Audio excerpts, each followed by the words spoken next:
to another Throwback Thursday. This week we're going to talk about Tenchi Muyo. I have watched the dub, so I'm pretty sure that's how they say his name. The dub is rough. It's a rough series. This was an old one. It was back on Toonami back in the day. The original licensing was like 92. I don't think it hit the air until 95 or 96. It's a long running series. It's had 5 or 6 seasons, sort of, and movies and all kinds of specials. It's been a long legacy for what it is. Now, originally when I started it, it gave off a very Inuyasha vibe. I knew what it would be about eventually because I'm rewatching it now, so I was very confused, but in the beginning, it's very much like, there's a demon, and he accidentally brings the demon to life, and they're rivals at first, but they kind of like each other. It's hard to tell.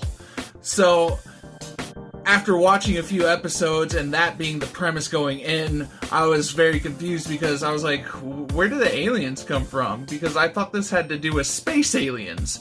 And eventually we get there. She wasn't a demon at all. She was an escaped alien that inhabited the planet. And Tenchi is some kind of descendant of a space prince. I'm not sure. I haven't gotten that far. But I know the series develops to the point where he goes out into space and he goes on space adventures as well. And I thought it was pretty okay for its time. It's a little rough on the ears in the dub. I can't stand a couple of the characters' voices. I don't know why they sound like that.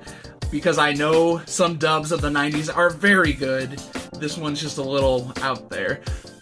I watch dub and sub, it just depends. This one, I just kind of want to put it on as background noise, also so I could make this, but also because I was curious and actually watching it because it used to be popular. Now, I'm almost through the first season.